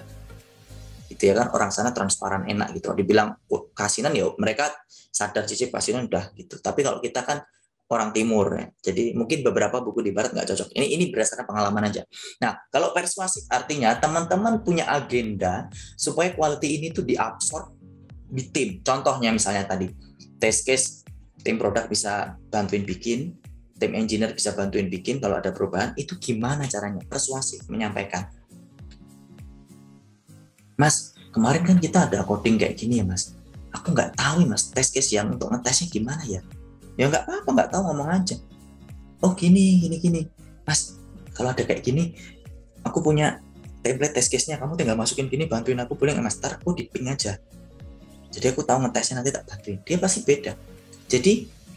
Jadi mindset-nya adalah kita deliver si produk ini dengan bagus, ya, menjadi sebuah tujuan kita bersama, dibandingkan si engineer dituntut untuk nggak produce bug, tapi QA dituntut untuk nemu bug yang banyak, ya berantem. Kalau tujuan akhirnya adalah mari kita hasilkan mouse dengan fungsi yang benar gitu, bukan yang klik kiri jadi klik kanan, klik kanan jadi klik kiri gitu ya, nanti hasilnya berbeda. Karena bagaimanapun juga teman-teman ya perlu diperhatikan bahwa kita mau ngetes sedalam apapun, test case sebelum apa, kita nggak akan nambahin value terhadap produk ini. Kita nggak akan nambahin. Yang bisa nambahin value terhadap produk siapa ya? Teman-teman engineer. Mereka yang bikin fitur kok. Emang kalau kita tes langsung ada fitur baru sendiri kan? Enggak. Kita itu provide value. Product smoothness. Ya kan? Level adoption-nya tinggi itu kan karena customer suka. Itu kita yang provide value. Itu ya. Nah, terus yang ketiga ya berarti ya, nanti tak benerin lah slide-nya. Technical perspective ya, teman-teman mesti paham lah technical perspective. Gimana caranya ngoding yang clean code ya, clean code. Terus kalau codingnya harus reliable dan scalable itu kan mesti ada patternnya ya, ada cara ngoding yang benar supaya enggak, kalau orang dulu bilang spaghetti gitu, sana campur sini, harus ada patternnya. Nah, pattern seperti ini bakal kita pelajari nanti di cohortnya Dojo Box gitu. Jadi ngodingnya nggak ngasal nyomot, atau misalnya kalau teman-teman lihat di banyak contoh di googling itu kan biasanya super high level, itu nggak bisa di scale beberapa. Karena cuma ngasih kulitnya aja. Kulitnya itu artinya paham terhadap ini fungsinya ini loh, ini fungsinya ini. Tapi orchestrate gabung menjadi satu, menjadi sebuah production level great automation testing, ini nggak banyak dibahas. Kenapa? Karena ini berdasarkan experience. Itu. Jadi pakemnya ada kayak batch object model ya. Itu yang sangat familiar lah, sangat famous. Tambahin BDD, Gherkin dan segala macam. Jadi cara belajarnya ya teman-teman bisa belajar basic programming. Kemarin di cohort 1 juga saya lihat ada beberapa teman yang nggak pernah ngoding sama sekali bisa ngikutin. Dari basic sampai mereka bisa deliver sebuah automation testing platform. Itu cara belajarnya emang harus tekun, telaten itu bahasa Jawa, bahasa Indonesia, tekun dan telaten. Terus yang ketiga, yang terakhir itu adalah DevOps perspektif. Kenapa kita butuh DevOps perspektif? Ya nggak harus detail, karena kita bisa tahu di mana kita bisa. Misalnya tadi kita mau scale ya, oh aku mau running ini di banyak browser. Oh ya udah, browsernya gimana ininya, kriterianya? Yang ini versi Chrome-nya 91, ini 92, 93. Ya nggak mungkin kalau kita running di lokal, kita punya 3 versi yang berbeda. Gimana caranya?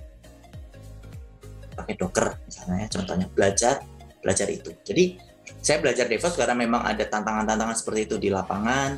Terus itu menjadi sebuah kompetensi yang sangat nice to have untuk teman-teman QA punya. Itu nanti kalau udah yang fundamental dan teknikalnya udah oke, DevOps punya visibilitas sehingga teman-teman bisa gambar yang gitu, gambar kayak gini, ya kan? Gambar kayak gini, gitu. Nah udah, tadi kan saya dibilang, silakan email ke situ kalau ada pertanyaan.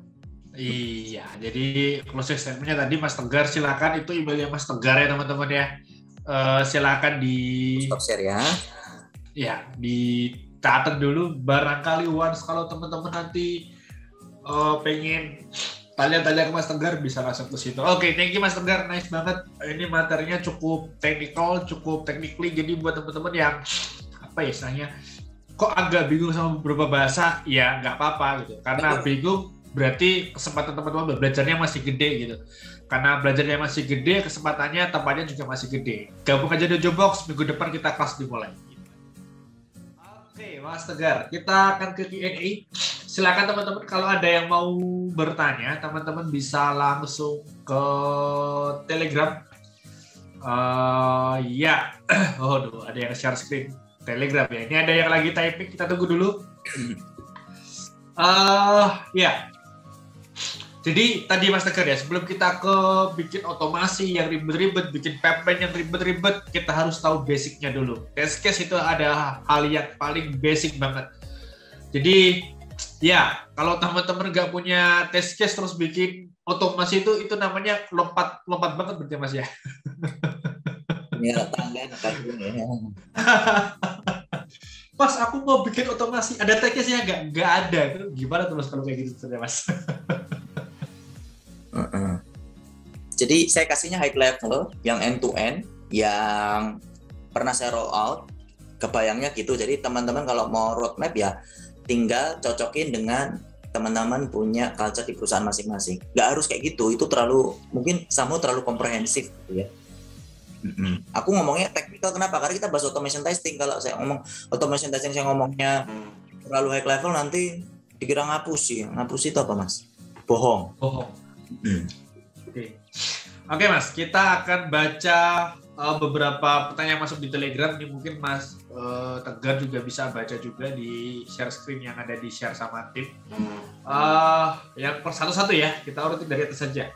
untuk CI test trigger yang PES itu berdasarkan push, commit, merge, sukses deploy atau apa ya Mas? Mas Rama ya? Ya. Ya, Mas Rama yang berpayung, ya itu gambarnya payung kan ya. Mungkin sedang kehujanan dia. Jadi gini Mas Rama, kan setiap company itu punya namanya release proses. Release proses pasti akan terkait dengan namanya release model, branching. Ada git flow, ada trunk based. Ya monggo, itu sesuaikan aja. Nah, biasanya kalau jadi gini, kita punya beberapa squad ya, beberapa squad di company yang kemarin itu ada yang pakai git flow. Jadi dari develop fitur nanti develop lagi, ngeluarin release branch, cek test, masukin lagi nanti ke master kalau sudah ada release candidate gitu, ya kita lakukan ada dua. Kalau static analysis kita lakukan per PR. Ya, tadi per PR. Kalau nanti ada API testing, ya itu nunggu dia deploy dulu, kan fungsinya belum ada gitu ya. Artinya habis static analysis oke, PR-nya di merge, terus di deploy, kita tes API-nya. Begitu juga dengan web dan apps gitu. Jadi gitu Mas. Semoga menjawab ya. Semoga menjawab. Thank you ya Mas Lama ya. Next ada Mas Rian yang tanya, Mas untuk tes UI, bahasa automation apa yang biasa digunakan oleh Mas Tegar? Dan apakah tes rail bisa diinput dengan bahasa untuk apa saja untuk menjalankan otomasi? Mungkin bahasa yang support di tes rail mungkin ya maksudnya. Jadi gini Mas, kita punya tadi kan kita bahas tentang cara bikin test case-nya ya. Bahwa teman-teman PM bisa bantuin bikin, teman-teman engineer kita juga bisa bikin. Itu kan harus ada standar, bikin test case-nya harus standar. Nah, saya pakai yang udah ada aja gitu, daripada kita bikin standar sendiri, nanti kan harus meeting dulu ke Eropa ya kan, standar kan nggak lucu. Maksudnya kita pakai aja kan BDD style. Kita test case di test rail, kita pakai Gherkin. Nah, nanti menjembatani ini ke automation gimana ya? Setiap layer automation itu sekarang sudah punya Gherkin format juga gitu, misalnya Appium ada, Selenium punya ya, anything lah, Cypress juga punya. Nanti caranya nyambungin gimana? Dari setiap Gherkin file yang kita bikin test case-nya tadi, automation test-nya itu kita bisa tambahin anotasi test case ID-nya. Makanya ini saya bilang fundamentalnya mesti ada juga test case ID, misalnya anotasi @C100001 misalnya gitu. Nah itu untuk ngobrol gitu. Nah, kalau automation apa yang kita pakai? Kita selalu pakai native terhadap engineer. Kenapa? Karena kemarin saya yang minta tolong engineer bikinin automation testnya. Saya bikinin frameworknya kamu tinggal ngetik doang, silahkan. Tak bikinin, udah enak banget. Kamu mau login, ngomong, even I'm homepage and successfully login. Kamu mau apa lagi, tak bikinin. Mereka tinggal merangkai kata-kata. Kalau nggak ada, mereka bisa bikin sendiri. Jadi kita punya bahasa pemrograman yang sama persis dengan engineer. Kalau engineer pakai Node.js, tak bikinin pakai Node.js. Kalau engineer-nya ngoding kalau API kita pakai Postman ya. Kalau engineer-nya pakai webnya mobilenya Android pakai Kotlin, kita pakai Kotlin. Dia pakai Kotlin. Kalau iOS pakai Swift ya, saya ngodingnya pakai Swift. Jadi kadang-kadang kalau pagi-pagi ditanyain webnya kenapa, saya cek dulu codingan Node.js, nanti tiba-tiba sih yang ditanyain iOS Swift ya harus switch konteks gitu. Kadang-kadang ngeblank dikit, nih ngapain ini? Gitu, wajar, nggak apa-apa. Karena kita full stack. Kenapa? Karena harapannya engineer bisa bantuin bikin tes. Itu harapan saya. Ya nggak semua tim melakukan itu sih, tapi harapan saya itu. Karena dulu tim saya cuma 6, kita support ratusan engineer ya. Gimana caranya? Gitu ya. Jadi kita native. Kalau teman mau pakai Appium nggak masalah. Appium juga bisa ditambahin Gherkin atau BDD, nanti kita bisa ngobrol ke. Oke, kita lanjut ke pertanyaan berikutnya ya Mas Tegar ya. L Mas Dul. L Jailani. Bukan. Wis panggil Pak loh. Padahal udah cukur kemarin. Kapan kita menentukan auto dan manual ketika case perusahaan memiliki produk dan project yang dimiliki banyak dan always upgrade. Karena kalau di auto not cover, bercandanya lead kalau tidak. Oh. Sehingga baiknya gimana handling agar efektif. Oh, ini lebih ke strategi ya. Jadi yang pertama kita mesti punya dukungan dulu gitu ya. Karena kalau kita punya ide dan punya dukungan, suaranya akan lebih sampai, gitu ya. Jadi pastikan punya ide dan dukungan dulu untuk ngobrolin ini sebelum kita sampaikan. Ini langsung nanti jadi angin lalu gitu. Harus punya backingan, gitu ya. Jadi oke. Kalau misalnya kita sebagai contoh utama adalah project consultant ya, project consultant yang setelah rilis 3 bulan, 6 bulan rilis, tiap 6 bulan kita bikin produk baru, saya rasa nggak perlu automation.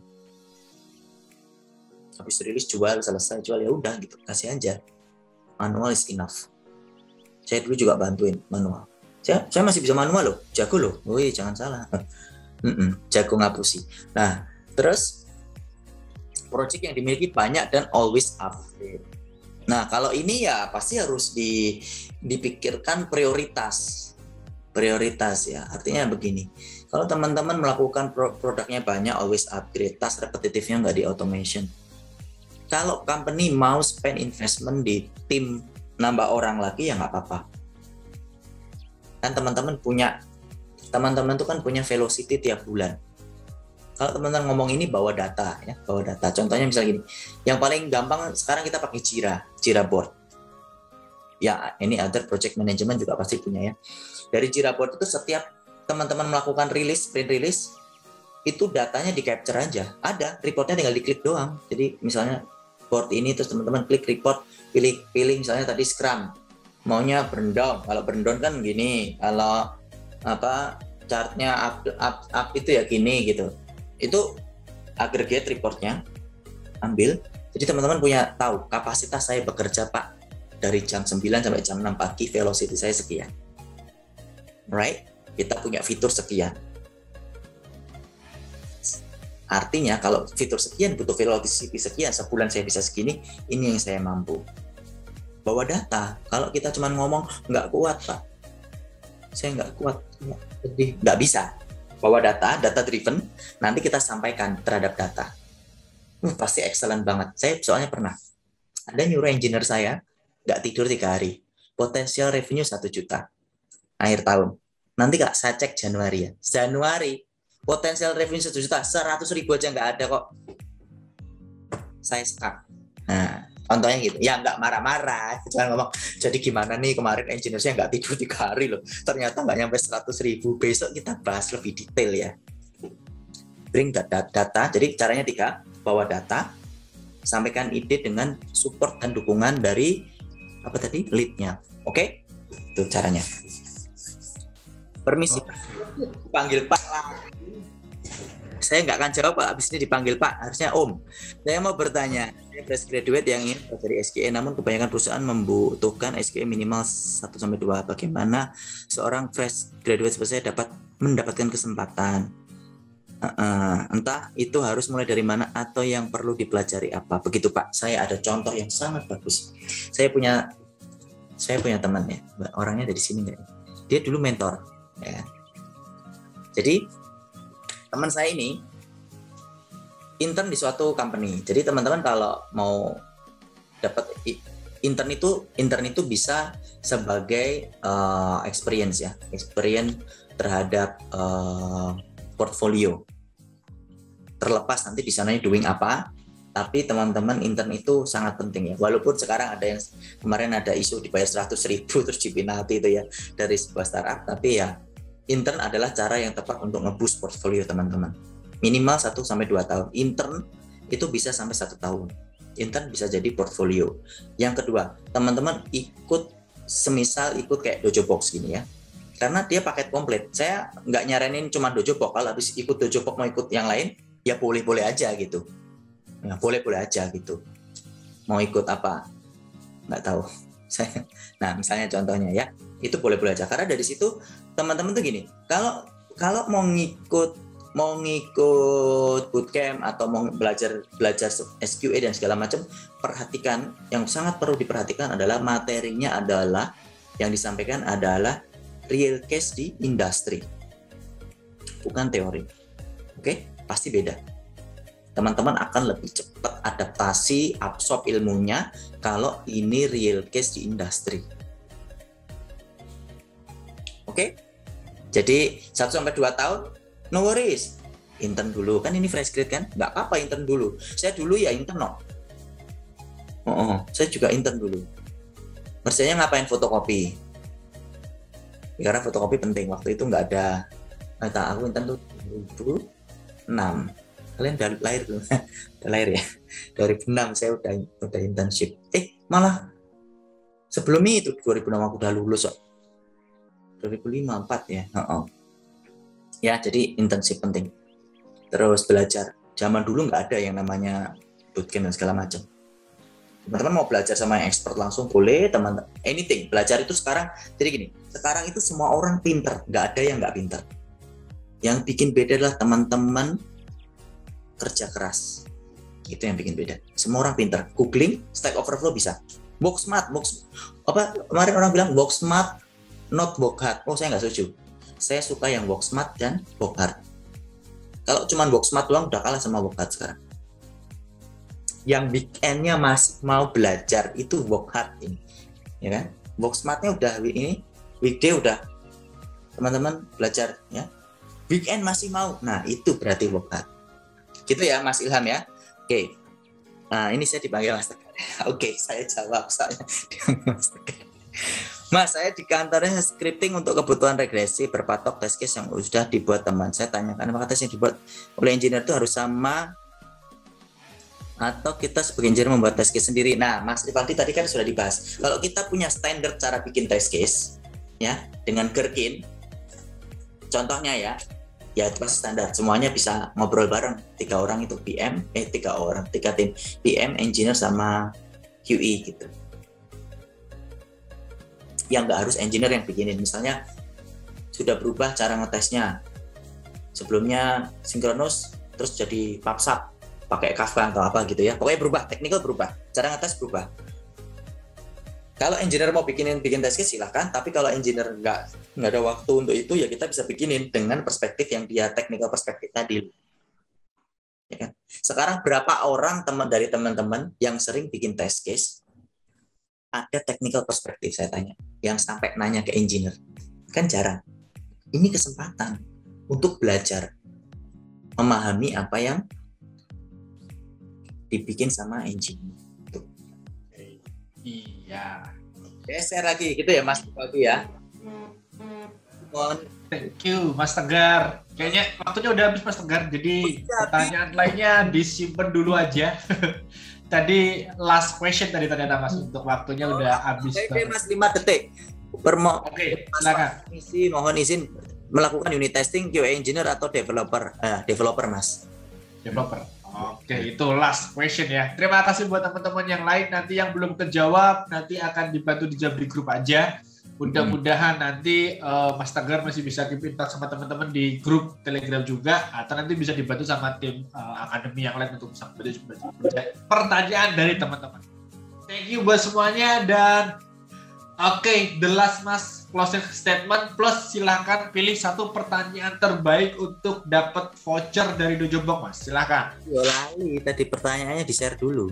Ya tadi tolong dok, teman-teman di-share lagi dok pertanyaannya dok. Ya terbaik ya, semuanya bagus sih pertanyaannya. Berarti yang datang ke sini tuh sudah mempersiapkan diri sih ya. Pertanyaan terbaik. Teng. Aku kayaknya malah pilih Mas Ilham deh ya. Mas Fariski ya. Oke, Ilham Fariski. Selamat Mas Ilham Fariski. Akan dapat voucher dari teman-teman Dojo Box. Nanti silahkan menghubungi teman-teman Dojo Box untuk klaim vouchernya. Closing statement Mas Tegar untuk siang hari ini, silahkan. Ya, kalau belajar yang dipelajari banyak ya jangan bingung gitu. Yang penting tahu start dari mana. Start dari fundamental, baru kita belajar technical, kita kembangkan lagi ke DevOps misalnya gitu ya. Jadi intinya adalah jalanin aja dulu, nggak usah takut. Saya dulu pemrograman selalu ngulang. Bener, saya pemrograman selalu ngulang. Saya bilang pemrograman bukan passion saya. Jadi ada 2 hal ya. Ini penting banget, ini konsep hidup saya, salah satu prinsip. Kalau teman-teman doing passion tapi so-so, itu lebih baik teman-teman doing sesuatu yang nggak passion tapi beneran. Serius. Itu hasilnya lebih baik. Nah ini saya dulu nggak terlalu jago pemrograman kuliah itu saya agak nggak suka, tapi saya tekuni karena saya udah masuk informatik engineering, masuk nggak iso ngoding, nggak lucu. Lama-lama juga bisa ya. Piting tresno jalaran saka kulino mas, ya. Piting tresno jalaran saka kulino itu peribahasa bahasa Jawa itu sangat benar. Jadi cinta tumbuh karena kebiasaan. Ya, mungkin ada yang habis menikah karena dulu sebenarnya biasa aja terus menikah karena terbiasa. Nah itu witing tresno jalaran saka kulino itu biasanya lebih long lasting. Pelajarin aja kalau teman-teman sudah oke, saya mau jadi QA dan nanti QA engineer, langkah-langkahnya udah tahu harus ABCD, jalanin aja. Kalau ada nemu obstacle di jalan, tanya aja yang ngerti dan udah pernah ngalamin. Nah gitu aja. Jadi itu ya, kalau nggak dibikin supaya teman-teman lebih fokus gitu. Itu Mas. Oke, terima kasih. Give applause buat Mas Tegar. Thank you buat siang hari ini. Terima kasih teman-teman. Nah, jangan lupa buat teman-teman yang hadir di webinar ini, buat klaim voucher, ada promo juga untuk cohort 2. Linknya ada di mana, nanti akan dibantu share sama teman-teman panitia. Semoga udah di-share ya. Jadi teman-teman klaim voucher yang hari ini deh, karena ada harga khusus, diskon khusus buat teman-teman yang mau daftar di cohort dan lewatnya webinar ini. Itu ada diskon khusus. Dan buat teman-teman yang pengen dapat sertifikatnya, sertifikat dari webinar kali ini, teman-teman jangan lupa isi link form yang ada di kolom chat juga.